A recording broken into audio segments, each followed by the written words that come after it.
surrounded by people who used to say that rhyme about sticks and stones, as if broken bones hurt more than the names we got called, and we got called them all. Worthless.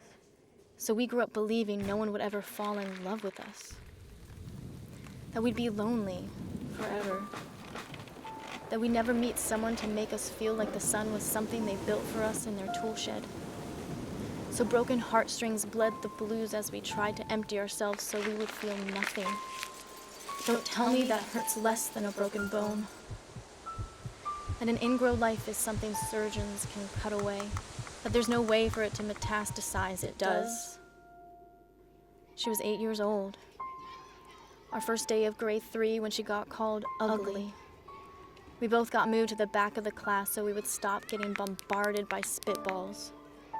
But the school halls were a battleground. We found ourselves outnumbered day after wretched day as we used to stay inside for recess because outside was worse.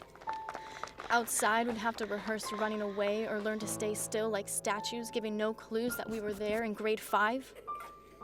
They taped a sign to the front of her desk that read, "Beware of dog." To this day, despite a loving husband, she doesn't think she's beautiful because of a birthmark that takes up a little less than half her face. Kids used to say she looks like a wrong answer that someone tried to erase but couldn't quite get the job done. And they'll never understand that she's raising 2 kids whose definition of beauty begins with the word mom. Because they see her heart before they see her skin. Because she's only ever always been amazing. But I want to tell them that all of this is just debris. Left over when we finally decide to smash all the things we thought we used to be. And if you can't see anything beautiful about yourself, get a better mirror. Look a little closer. Stare a little longer, because there's something inside you that made you keep trying despite everyone who told you to quit. You built a castle around your broken heart and you signed it yourself. You signed it. They were wrong. Because maybe you didn't belong to a group or a clique. Maybe they decided to pick you last for basketball or everything. Maybe you used to bring bruises and broken teeth to show and tell but never told. Because how can you hold your ground if everyone around you wants to bury you beneath it? You have to believe they were wrong. They have to be wrong. Why else would we still be here?